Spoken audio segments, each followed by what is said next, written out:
The new league schedule is now out for the 37th season of Northeast Conference Women's Basketball, and to paraphrase Lizzo, it's about darn time.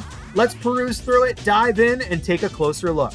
Conference play begins on Monday, January 2nd, 2023. Once again, we'll be ringing in the new year with NEC Women's Basketball.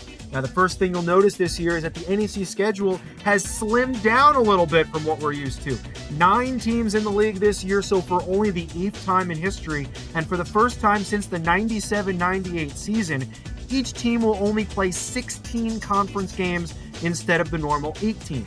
NEC Women's Basketball played 16-game schedules their first 6 seasons of existence from 1987 to 92, and then again in 97-98, which was the last time there were only 9 teams in the league. Now, there's been a lot of moving and shaking this year in the women's basketball offseason. The champs and the runners-up from last year, gone. 13 of 15 from last year's all-conference teams, gone.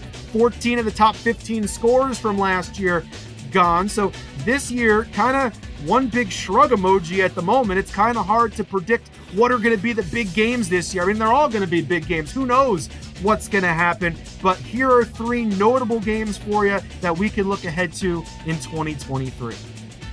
We start with Stonehill, who plays their first season in the NEC this year. They open up January 2nd at Central Connecticut, but I'm looking forward to their game coming up on Saturday, January 14th at the Merrimack Warriors. Stonehill, Merrimack, long time no see. They renew acquaintances for a Bay State battle. Now, they have met 83 previous times, and Stonehill's kind of had their way in that series, 69-14, but we'll see what happens now as they take their rivalry to a new level here in the Northeast Conference.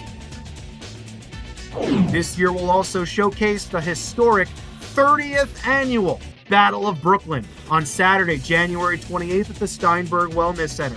St. Francis Brooklyn has won a record 6 straight Battles of Brooklyn and 9 of the last 10. But this year, there'll be plenty of fresh faces on both sides. So all the new talent will have to get caught up to speed pretty quick on this rivalry, being that this is the historic 30th year of this battle for borough bragging rights. We'll see if St. Francis Brooklyn can stretch the streak to 7, or we'll see if this is the year the Sharks finally bite back. And finally, we look at February the 4th. This is the first of 2 meetings this year between the remaining 2 teams in the league from last year's Final Four, a pair of returning semifinalists, the Wagner Seahawks, and of course, the reigning regular season champion, the Fairleigh Dickinson Knights. Now, I mentioned earlier, 13 of the 15 players from last year's all-conference teams are not returning, but the 2 players who are back this year are both involved in this game.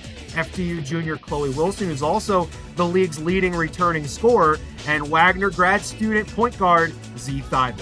So there you have it. The NEC New Year is right around the corner. Be sure to stay tuned to northeastconference.org and NEC social media for more as the season creeps closer. NEC Women's Basketball coming this winter, once again, to an NEC gym near you.